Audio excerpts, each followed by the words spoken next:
সকল পোনপ্ৰথমে আপোনালোকক আন্তৰিক শুভেচ্ছা জ্ঞাপন কৰিছোঁ। বৰ্তমান মই উপস্থিত আছোঁ গুৱাহাটীৰ যি শ্বহীদ স্মাৰক ক্ষেত্ৰ, সেই শ্বহীদ স্মাৰক ক্ষেত্ৰত উপস্থিত হৈছোহি। এক বিশেষ কামত চানমাৰীলৈ আহিছিলোঁ আৰু ভাবিলোঁ শ্বহীদ স্মাৰক ক্ষেত্ৰৰ দৃশ্যাৱলী আমি আপোনালোকক দেখুৱাওঁ। এয়া দূৰৰ পৰা আপোনালোকে প্ৰত্যক্ষ কৰিছে শ্বহীদ স্মাৰক ক্ষেত্ৰ। আহক, আৰু মোৰ কেমেৰাত সহযোগ কৰিছে মোৰ বন্ধু নিতুল মৰাণে। আৰু আজিৰ এই শ্বহীদ স্মাৰক ক্ষেত্ৰৰ সামগ্ৰিক দৃশ্যাৱলী আমি আপোনালোকক দেখুৱাবৰ বাবে যত্ন কৰিম।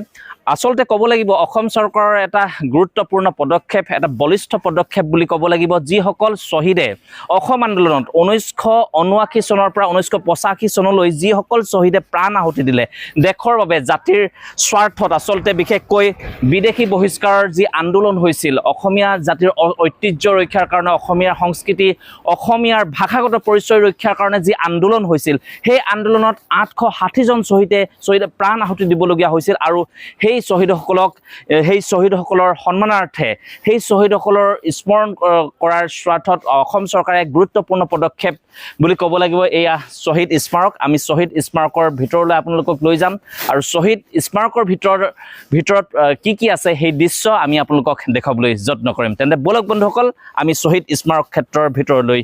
ইয়াত চাওক, লিখা আছে শ্বহীদ প্ৰণামো তোমাক। একেবাৰে ওপৰত লিখা আছে শ্বহীদ স্মাৰক ক্ষেত্ৰ আৰু উদ্যান। ইয়াত চাওক কিমান সুন্দৰ। আচলতে শ্বহীদসকলক সন্মান জনোৱাৰ এটা গুৰুত্বপূৰ্ণ পদক্ষেপ, এক বলিষ্ঠ পদক্ষেপ বুলি ক'ব লাগিব অসম চৰকাৰৰ। আৰু অসম চৰকাৰৰ এই কাৰ্যক নিশ্চিতভাৱে আমি শলাগ ল'বই লাগিব। নিতুল মৰাণ, বিশেষকৈ মোৰ নিতুল মৰাণে মোৰ কেমেৰাত সহযোগ কৰিছে আৰু তেখেতক মই আচলতে এই শ্বহীদ স্মাৰক ক্ষেত্ৰৰ পৰা তেখেতকো আমি দেখুৱাই দিয়াৰ বাবে প্ৰয়াস কৰিছোঁ। মোৰ বন্ধু নিতুল মৰাণ, আৰু পৰিচয় কৰি দিয়াৰ বাবে মই চেষ্টা কৰিছোঁ। এয়া নিতুল মৰাণ। এয়া চাওক কি সুন্দৰ দৃশ্য। একেবাৰে আমি শ্বহীদ স্মাৰক ক্ষেত্ৰত আহি উপস্থিত হৈছোহি। কিছু সময়ৰ পিছতে ইয়াৰ সামগ্ৰিক দৃশ্যাৱলী আমি আপোনালোকক দেখুৱাৰ বাবে যত্ন কৰিম। ইয়াতে লিখা আছে শ্বহীদ প্ৰণামো তোমাক, শ্বহীদ প্ৰণামো তোমাক। ভূপেন হাজৰিকাই এটি গীত গাই গৈছিল, শ্বহীদ প্ৰণামো তোমাক, শ্বহীদ প্ৰণামো তোমাক। সেই গীতটি এই মুহূৰ্তত মনলৈ আহিছে। মোৰ বন্ধুক আমি আগবাঢ়ি আহিবৰ বাবে অনুৰোধ জনাইছোঁ। আমি শ্বহীদ যি স্মাৰক ক্ষেত্ৰ, সেই স্মাৰক ক্ষেত্ৰত প্ৰৱেশ কৰিম আৰু এই শ্বহীদ স্মাৰক ক্ষেত্ৰৰ যি সামগ্ৰিক দৃশ্যাৱলী, সেই দৃশ্যাৱলী আমি আপোনালোকক দেখুৱাৰ বাবে যত্ন কৰিম। আহক, এক সুন্দৰ পৰিৱেশ। আচলতে ইয়াত প্ৰৱেশ কৰাৰ লগে লগেই দেশ প্ৰেমেৰে উদ্বুদ্ধ হৈ পৰে আচলতে প্ৰতিজন অসমীয়া। ইয়াত চাওক খুব সুন্দৰ পৰিৱেশ আমি আপোনালোকক দেখুৱাৰ বাবে প্ৰয়াস কৰিছোঁ। মোৰ বন্ধু নিতুল মৰাণকো ইয়াৰ চৌপাশ বিশেষ দৃশ্যাংশসমূহ আমি আপোনালোকক দেখুৱাৰ বাবে যত্ন কৰিছোঁ। আমি ইয়াতে এজন আমি লগ পাইছোঁ, দদাইদেউ এজনক লগ পাইছোঁ। দদাইদেউ, অকণমান আপুনি ইয়াতে মই কিন্তু এতিয়া ভিতৰতে সোমাব পৰা নাই। হয় হয়, আপুনি পৰ্যটক হিচাপে আহিছে নে? নিচিনা হৈছে। হয় হয়, সোমাব পৰা নাই। হয় হয়, তাৰমানে আমি শুৱালকুছিৰ পৰা আমি বৰদোৱা গৈছিলোঁ, বৰদোৱাৰ পৰা অসম চৰকাৰে বিশেষকৈ শ্বহীদসকলক, আমাৰ অসমৰ যি অসম আন্দোলনত যিসকল লোক শ্বহীদ হৈছিল তেওঁলোকক সন্মান জনোৱাৰ কাৰণে, বিশেষকৈ 860জন শ্বহীদক সন্মান জনোৱাৰ বাবে এক পদক্ষেপ লৈছে। কি ক'ব এই ক্ষেত্ৰত?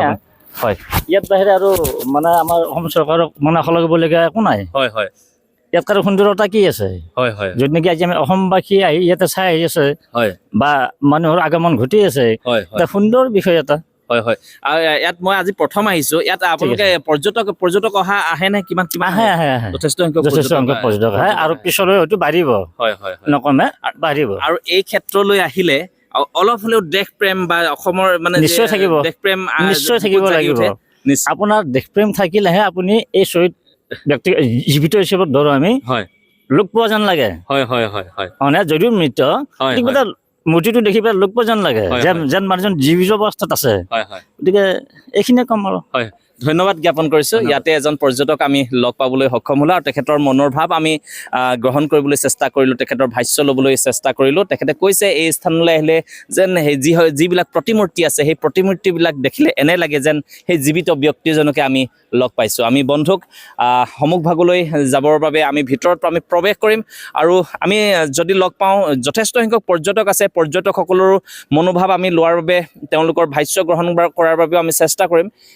আমি আপোনালোকক দেখাবলৈ যত্ন কৰিছোঁ কি সুন্দৰ দৃশ্য। আচলতে ইয়াত প্ৰৱেশ কৰাৰ লগে লগেই দেশ প্ৰেমেৰে প্ৰত্যেকজন অসমীয়া উদ্বুদ্ধ হৈ পৰে আৰু ইয়াত প্ৰৱেশ কৰিবৰ কাৰণে টিকেট কাটিব লাগিব নেকি নালাগে ইয়াতে আমাৰ ইয়াতে চিকিউৰিটি গাৰ্ড আছে তেখেতলোক ইয়াতে আছে যথেষ্ট কৰ্তব্যৰত অৱস্থাত দেখা গৈছে এয়া আপোনালোকক দেখুৱাবলৈ যত্ন কৰিছোঁ ভিতৰৰ পৰিৱেশ আমাৰ ভাৰত ৰত্ন ভূপেন হাজৰিকা দেৱৰ এটি গীত বাজি আছে জন্ম ললো ইয়াতে যেন মৰো সেই গীতটি ইয়াতে বাজি থকা পৰিলক্ষিত হৈছে এয়া ভিতৰৰ পৰিৱেশ চাওক কি সুন্দৰ এক পৰিৱেশ এয়া ভিতৰত এক জলাশয় ইয়াতে আছে এয়া জলাশয়ৰ দৃশ্য আমি আপোনালোকক দেখুৱাবলৈ যত্ন কৰিছোঁ ইয়াত বিভিন্ন পৰ্যটকে ইয়াতে আহি ইয়াৰ মনোমোহা পৰিৱেশত বিলীন হৈ পৰা দেখা গৈছে আমি আপোনালোকক দেখুৱাবলৈ যত্ন কৰিছোঁ প্ৰৱেশ দ্বাৰৰ সন্মুখ ভাগতে লিখা আছে জয় আই অসম সেই দৃশ্য আমি আপোনালোকক দেখুৱাবলৈ যত্ন কৰিছোঁ এয়া চাওক 860জন যিসকল শ্বহীদ আছিল অমৰ শ্বহীদ আছিল তেওঁলোকৰ প্ৰতিমূৰ্তি ইয়াতে খুব সুন্দৰকৈ এয়া চাওক খুব সুন্দৰকৈ ইয়াতে সজাই ৰখা হৈছে প্ৰত্যেকজন শ্বহীদক আচলতে এই ধৰণে প্ৰতিমূৰ্তি হিচাপে ইয়াতে ৰখা হৈছে প্ৰত্যেকৰে নামসমূহ ইয়াতে ৰখা হৈছে লগতে এক ফটো গেলাৰীও আমি আপোনালোকক দেখুৱাবলৈ যত্ন কৰিছোঁ অসম আন্দোলনৰ সময়ৰ বিভিন্ন ঐতিহাসিক ফটোসমূহ ইয়াতে ৰখা হৈছে পেপাৰ কাটিংসমূহ ইয়াতে ৰখা হৈছে এই দৃশ্যসমূহ আমি আপোনালোকক দেখুৱাবলৈ যত্ন কৰিছোঁ এয়া চাওক অসমৰ ৰক্তৰঞ্জিত ইতিহাসক ধৰি ৰাখিবলৈ সক্ষম হৈছে এই শ্বহীদ স্মাৰকে আৰু ইয়াৰ সামগ্ৰিক দৃশ্য অৰ্থাৎ বিশেষ দৃশ্যাংশসমূহ আমি আপোনালোকক দেখুৱাই থকাৰ প্ৰয়াস কৰিছোঁ ইয়াত বিভিন্ন পৰ্যটকে ইয়াতে ভিৰ কৰা পৰিলক্ষিত হৈছে এই দৃশ্যাংশসমূহ আমি আপোনালোকক দেখুৱাৰ বাবে প্ৰয়াস কৰিছোঁ বন্ধুসকল এয়া চাওক অতি সুন্দৰ পৰিৱেশ আৰু অসম চৰকাৰৰ এক বলিষ্ঠ পদক্ষেপ তথা গুৰুত্বপূৰ্ণ পদক্ষেপ বুলিয়ে ক'ব লাগিব এয়া সুউচ্চ যি কেন্দ্ৰীয় গৃহ এই গৃহৰ উচ্চতা হ'ল 225 ফুট এয়া আমি আপোনালোকক দেখুৱাবলৈ যত্ন কৰিছোঁ অতি সুন্দৰ অতি মনোমোহা দৃষ্টিনন্দন নয়নাভিৰাম পৰিৱেশ আপোনালোকে ইয়ালৈ এবাৰ আহক আৰু ইয়াৰ যি সৌন্দৰ্য তথা মচিব নোৱাৰা ইতিহাসক বুকুত বান্ধি লৈ যাওক বন্ধুসকল শ্বহীদ স্মাৰক ক্ষেত্ৰৰ যি ভিতৰত প্ৰৱেশ কৰি বৰ্তমান আমি ওলাই আহিছোঁ ভিতৰত সোমাৰ পিছত এক বুজাব নোৱাৰা এক অনুভৱ অৰ্থাৎ দেশ প্ৰেমেৰে জাতীয় প্ৰেমেৰে উদ্বুদ্ধ হৈ পৰিব নিশ্চিতভাৱে আপোনালোকৰ মন আহক এদিন এই শ্বহীদ স্মাৰক ক্ষেত্ৰলৈ আৰু নিজকে যিসকলে আচলতে নিজৰ ৰাজ্যখনৰ বাবে নিজৰ দেশৰ বাবে নিজৰ প্ৰাণ আহুতি দিলে সেইসকলক এবাৰ শ্ৰদ্ধাঞ্জলি জনোৱাৰ বাবে এই শ্বহীদ স্মাৰক ক্ষেত্ৰলৈ এবাৰ আপোনালোকে নিশ্চিতভাৱে আহিব পাৰে ইয়াতে এক শ্বহীদ প্ৰণাম জ্যোতি ইয়াতে প্ৰজ্বলিত হৈ আছে শ্বহীদসকলক সন্মান জনোৱাৰ কাৰণে তেখেতলোকক সন্মান জনোৱাৰ কাৰণে প্ৰত্যেক দিনেই এই জ্যোতি ইয়াতে জ্বলি আছে সেই দৃশ্য আমি আপোনালোকক দেখুৱাৰ বাবে যত্ন কৰিছোঁ নিশ্চিতভাৱে এক চৰকাৰৰ গুৰুত্বপূৰ্ণ আৰু বলিষ্ঠ পদক্ষেপ বুলি ক'ব লাগিব যদিও যি কাৰণে আচলতে শ্বহীদসকলে প্ৰাণ আহুতি দিবলগীয়া হৈছিল এই 860জন শ্বহীদে প্ৰাণ আহুতি দিবলগীয়া হৈছিল কিন্তু তেওঁলোকৰ উদ্দেশ্য কিন্তু আজি পৰ্যন্ত সফল হোৱা নাই বুলি ক'ব লাগিব যিহেতু এই অসম আন্দোলনৰ মূল লক্ষ্য আছিল বিদেশী বহিষ্কাৰ কিন্তু আজিলৈকে সেই বিদেশী বহিষ্কাৰ হ'লনে এই মুহূৰ্তত এক ডাঙৰ প্ৰশ্ন জাতি মাটি ভেটিৰ ৰক্ষা কৰিম বুলি যিখন চৰকাৰে আচলতে অসমৰ ৰাইজে যিখন চৰকাৰক ক্ষমতালৈ আনিছিল সেইখন চৰকাৰৰ কিন্তু বিদেশী বহিষ্কাৰৰ ক্ষেত্ৰত কোনো ধৰণৰ পদক্ষেপ আচলতে বলিষ্ঠ পদক্ষেপ কিন্তু গ্ৰহণ কৰিব নোৱাৰিলে